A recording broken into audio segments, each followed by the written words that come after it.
The Word of God is alive and powerful, sharper than any two-edged sword, piercing even to the dividing asunder of the soul and spirit and of the joints and the marrow, and is a critic of the thoughts and intents of the heart. All Scripture is God-breathed and is profitable for doctrine, for reproof, for correction, for instruction in righteousness, that the man of God might be mature, thoroughly furnished unto all good works.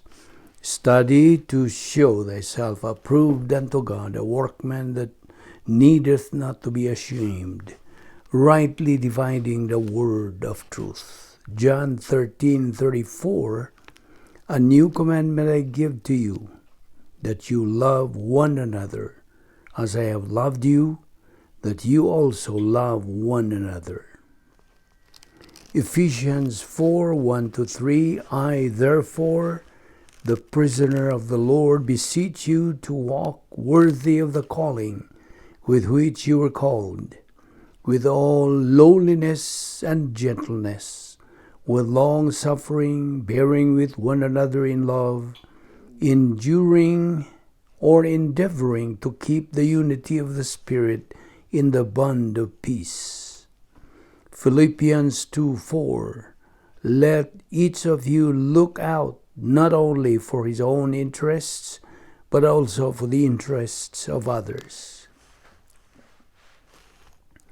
James 5:19-20, brethren, if anyone among you wanders from the truth, and someone turns him back, let him know that he who runs a sinner from the error of his way will save a soul from death and cover a multitude of sins.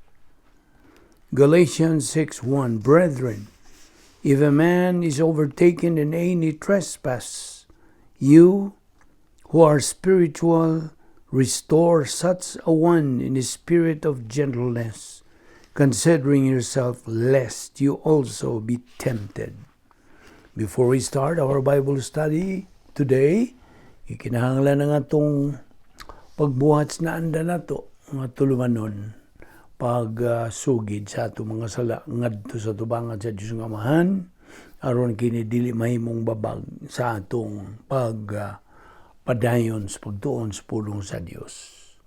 1 John 1:9, the recovery technique, nagkanayon sa in English, if we confess our sins, God is faithful and just to forgive us our sins and to cleanse us from all unrighteousness. Alang kanimo higala, nga wala pa'y Kristo diya sa imong kinabuhi, wala ka pa'y kalwasan, ang imong buhaton, dili ang pagsugid sa imong mga sala, kundi ang imong pagdawat, pagtuo kang Ginoong Jesucristo, ingon nga imong personal nga Dios ug manluluwas. Believe on the Lord Jesus Christ, and thou shalt be saved. Acts 16:31. Busa karon, magampot sa hilom. Let us pray.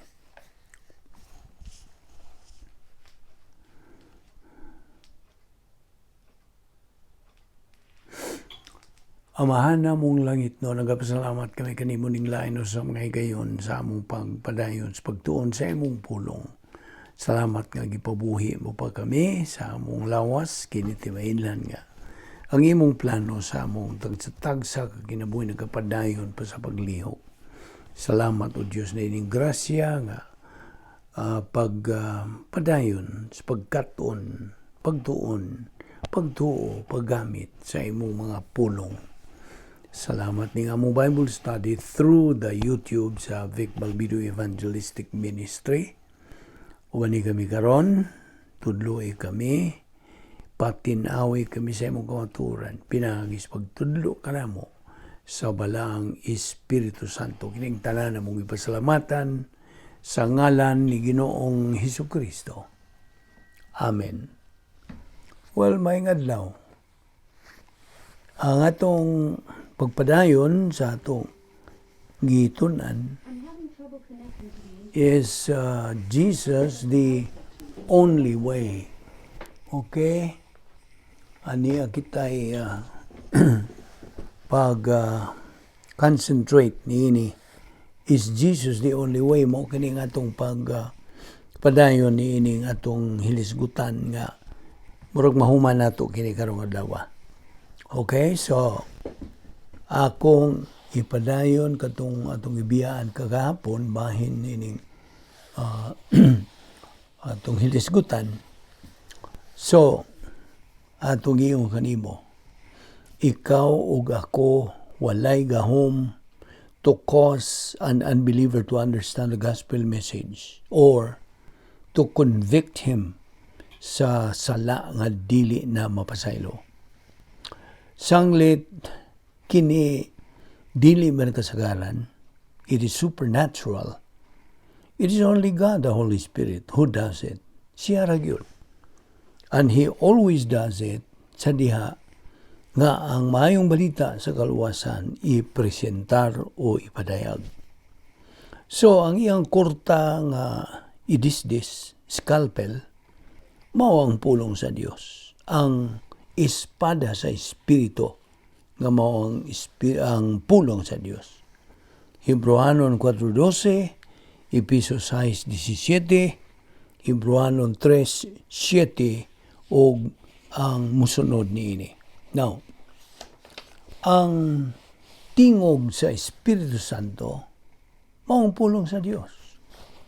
Og ang Dios Espiritu Santo sa usa niya ka salvation ministries, sa iyang convicting or His praise salvation ministries, mao ang iyang convicting ministry sa sala nga dili na mapasaylo, unpardonable sin ni ining maong dili magtotoo.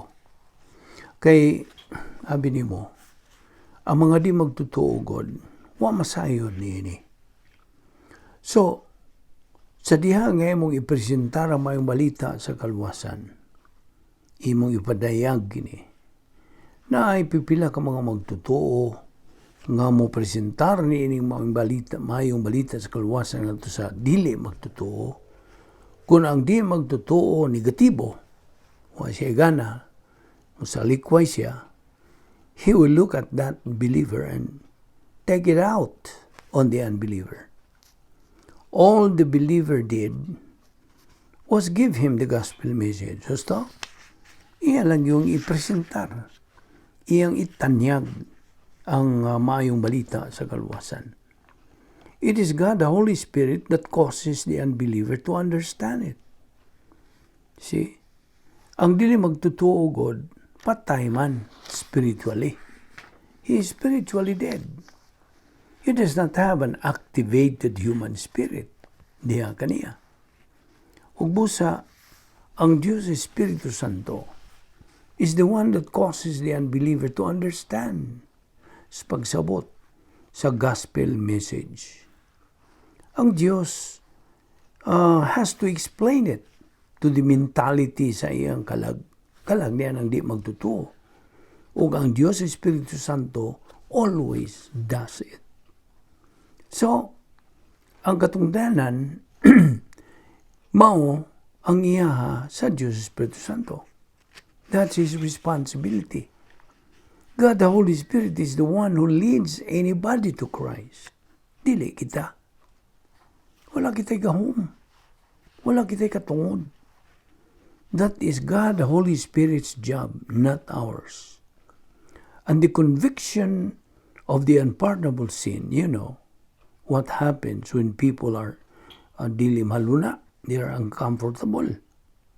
If they are smart, now, they try to get out of their discomfort.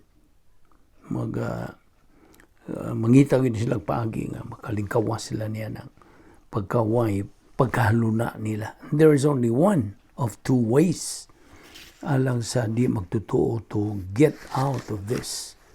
Change his attitude and trust in Christ as Savior. Maura, that is the recommended procedure. That's the only way to avoid the lake of fire. Maura. Maura gyud. That's absolutely the only way to avoid it.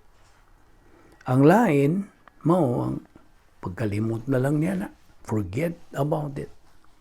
But that won't solve the problem, because it's going to come up. The next time God the Holy Spirit reminds the unbeliever on the gospel message from whatever source, or it's gonna come up with death, then ulahin na. It's too late. So, ang pagkasayod sa di magtotoo bahin sa sala nga dili na mapasaylo, and the knowledge of eternal punishment dito sa linaw sa kalayo, kinigidisinyo to bring about this positive change of mental attitude. Nga diin, ang dili magtotoo will change his attitude from a lack of desire, where he wants eternal life. And remember, me, ingon nga magtotoo ni Ginoong Jesucristo, you don't have to put pressure on the unbeliever to make a decision. No. Don't ever attempt that. Don't ever try to put pressure on the unbeliever. Ayaw pugsa. It is God the Holy Spirit who uses the truth. That is what brings proper pressure. And by honoring and recognizing the freedom sa dili magtotoo, which freedom, the volition resident in his soul, to accept or reject Christ as Savior, you are assigning to him something that is already there. Ang iyang kagawasan sa pagpili. And by honoring it, you're placing the full 100% responsibility upon him that incidentally is already there. You're just recognizing the reality of it. Basta. Sabi nimo, the greatest evangelist of all time had the worst attitude of all time. Si Jonah. Namdong kang Jonah. He did not want the people of Nineveh saved. That's why he ran to Tarshish. May kagyo, may adto siya sa Tarshish, and ran down to Joppa and got a ship and tried to go to Spain. So, iyang gipaningkamutan to run away from God. Idiot gid siya niini. He became an idiot. He just blocked out his whole knowledge of doctrine and tried to run away from God. Iskapo siya. Well, to avoid Nineveh, all he had to do was stay home. But, ano mang suway man siya, dagan o kagyo nga to sa Tarshish, to avoid going to Nineveh. But what Jonah was trying to do was to get this responsibility that God had put on him, pag-anto sa Nineveh, out of his mind. So, the best way to do that was to go to other direction. And of course, it didn't last long. Wa gyud to magdungay. Just 3 days and that's it. And he was back home again. This time, he figured he better go. But he was burning with anger about it. It is interesting. In Hebrew, there was one class which just translated the first 4 verses of Jonah, chapter 4. It was evil. Kining mong kaimtang of the salvation of 120,000 people. The inhabitants of the city of Nineveh was evil to Jonah. Tiyan mo na. Pagka idiot ni siya, ining bahina. And he was intensely angry. He was burning with anger about it. Why? Because they were saved. Kita mo na pagka-weird nining tawhana. This guy is weird. Angry because they accepted Christ as their Savior. Flat out weird. And completely satanic in his observation in this situation. Ang iyang anti-biblical as he could possibly be. So God gave him a couple of wake-up calls along the way. Well, we're going to end our study and discussion of this particular subject at this moment. But we will continue to take up more principles of this discussion sa sunod natong higayon. Aniaya kong isingit kanimo. Alang kanimo nga Kristohanon nga nakadawat na sa daghang mga benepisyo gikan sa Dios nito higayon nga ikaw naluwas. Well, this is a review again ng benefits of a believer ngayong nadawat sa panahon sa pagtuo kang Ginoong Jesucristo ngayong manluluwas. Sayo na kita na hiusa na kang Ginoong Jesucristo pinagi sa pagbautismo ka nato sa Espiritu Santo. Kadawat kita kapatan ka mga butang dili na mabakwi o kita na matarong na o gisuluban na kita sa pagkamatarong sa Dios o isipan na kita sa kinabuhing dayon nga tungan gisuwat na dito sa Lamb's Book of Eternal Life. Nahimo na kitang anak sa Dios, nahimo na kitang sakom sa arianong panimalay sa Dios, nahimo tang magtutuo Kristohanon na tao na pag-usab. Ang atong appointment with judgment gikansilar na o kita gilukat sa mahal nga dugo ni Ginoong Jesucristo. So, buod sa Dios karon nga nasuod naman kita sa plano sa Dios, buod sa Dios nga kita mahimo mga mananaog ingon nga mga Kristohanon. Kinahanglan kita magapuyo dito sa tapit nga may gahom sa Dios nga gitawag na to operational divine dynasty with its 8 gates. Kinahanglan barog na kita ginamit ng mga pulong sa Dios nga niya na sa itong kalag. Kinahanglan kita makalampas kita sa 8 ka-momentum tests. O kinahanglan makabot na to ang atong tumong ingon nga mga magtutuo spiritual maturity. Kinahanglan itong tumanon ang protocol nga plano sa Dios. Kinahanglan atong makabot ang spiritual maturity nga diin mo kana ang atong katakos sa pagkinabuhi ug nga kita we can have maximum glorification nga to sa Dios. Ug kita matawag na duna na tayo historical impact, nahimo na tang nikao, overcomers, agathos, winners. Mao ni ang mga tugon, pahimangno, kabubuton, tuyo, plano sa Diyos sa atong kinabuhi. Mambuot siya nga kita magasunod sa iyang protocol o nga kita magmadinaugon ingon nga mga anak niya. Kaysa diha nga kita magmadinaugon niining kinabuhian din. Tuwa na. Gandama na kita balay sa Diyos dito sa langit. Mao na nga sulay ragod paghanduraw, pagunahuna og mga dagko mabulukon og labing matahom nga mga siyudad. So think of the largest, grandest nga labihang matahom nga mga siyudad nining kalibutan na. Sama pa lang sa Paris, London, Nueva York, sa Roma, o dito sa Dubai ba, o unsa pang mga dagko nga mga siyudad. May bawa ka, ang gidakon o ang kalambuan ni ining maong mga siyudad nga itong gisutan, makapahinga nato kung atong tanahon kini sila.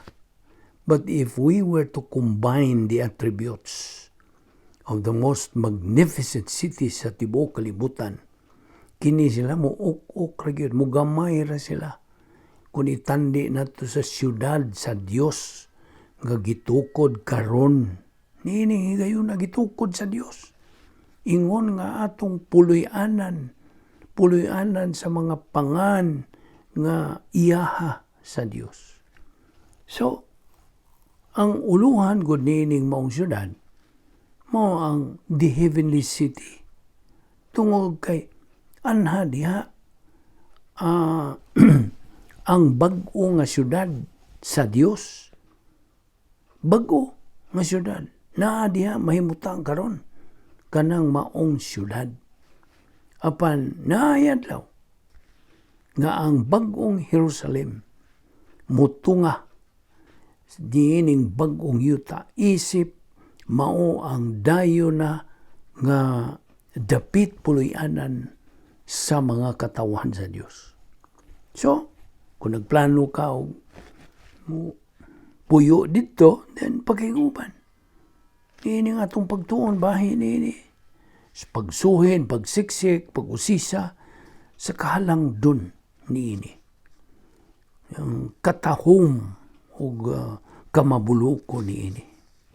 Boy no, ang langit God, agi o gamayng background ni ini, is going to be out of this world, of course. How can you be sure you will be there?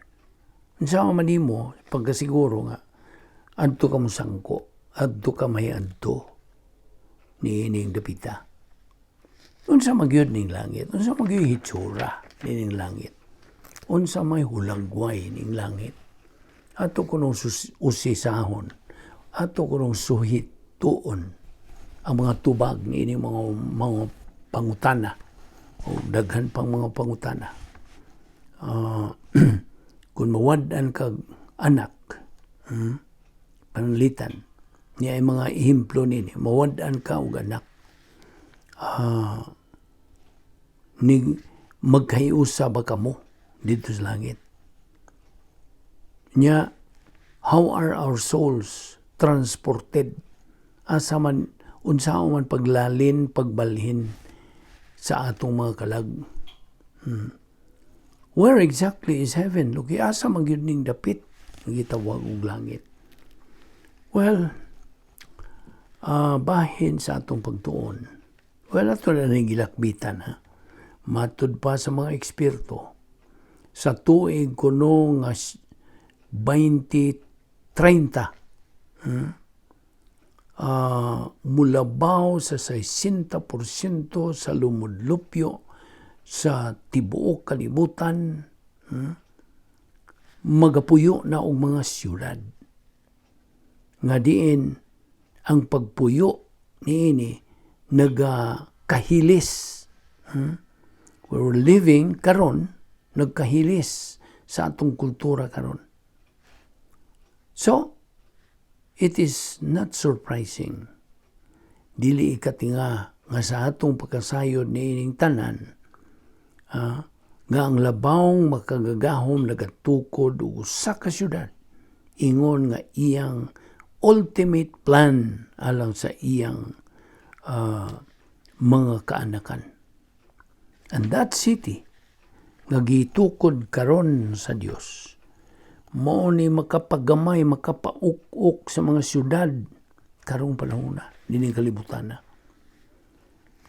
Sa makaunsi kahigayon, 11 times diya sa libro sa Pinadayag, Kapitulo 21 o 22, atong mabasa ang pulong nga syudad. It's the place where God and His people mupuyo together. Now, dili ni garay sa panulti o sambingay panultihon. No, it's not a figure of speech. Kundili, usa kini kapag hugot naman paghisgot sa usa ka aktual o pisikal nga dapit. Og sanglit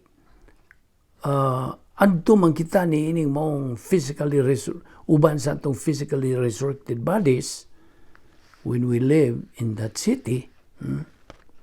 Nanginahanglan ta og usa ka pisikal nga syudad nga kapuy-an. Okay? It's not some dream place. Dili kini usa ka dapits damgo lang. Dili. It's not some idea. Dili kini usa ka butang sa kaisipan o panahom. No. It is an actual place. Langit nun kini nga Jerusalem. Usa ka syudad kini. Si Pablo, Apostol Pablo, naghisgot siya niining maong syudad sa iyang suwat ngadto sa taga Galacia. Iyang gitawag kini og ang Jerusalem nga anaa sa itaas. Og diya sa Revelation 3:12 kini may kalabutan sa usa ka syudad sa akong Dios, a city of my God, ug ang bag-ong Jerusalem nga manaog gikan sa langit, gikan sa itaas sa langit.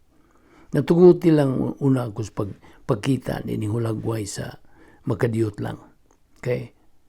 Let me describe it any further.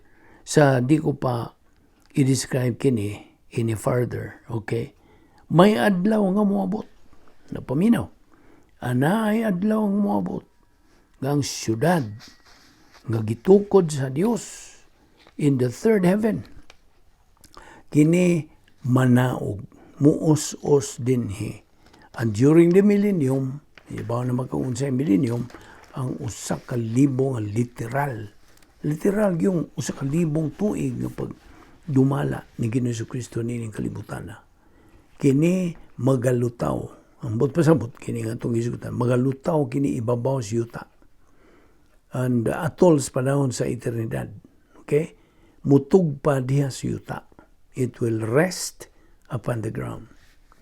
Now it will be the most incredible city nga wa gyud makita ni bisan kinsa. Not anyone has ever envisioned. Now kining maong syudad nga gisgutan dinhi that the Lord was talking about sa dihang niingon siya ngadto siya mga disipulo, I go to prepare a place for you. And if I go and prepare a place for you, I will come again and receive you to myself, that where I am, there you may be also. Ato ni padayon ugma. Okay? O kini, pagsingit man lang ni nato, nining atong tunanan nga giuluhanog, is Jesus the only way? O sa ako nang ginaingon, ato na lang ning tapuson as we continue discussing this manindot kayo nga paghisgot ni ining langit nung syudad. Okay? Hindi nilang una kita kutob o ayaw sipyat sa padayon sa pagsubay ni ini sa atong hilisgutan. Mag-ampo ta. Balaan na mo nga Diyos, nagpasalamat kami kanimo. Nining grasya nga among gipahimuslan. We thank you for your word, which we have assimilated today. We are so grateful, Father, for making it so vividly clear and lucid, most especially the so great salvation that you have given us through faith alone in Christ alone. Og ang mga Diyos-tong mga kasangkapan nga you have graciously provided us for our use sa among espirituanong kinabuhi. May you bring us again tomorrow to this place where we can continue to take in your word. Salamat ng among Bible study. Kining tanan, among pasalamatan sa ngalan ni Ginoong Jesucristo, among bugtong manluluwas. Amen.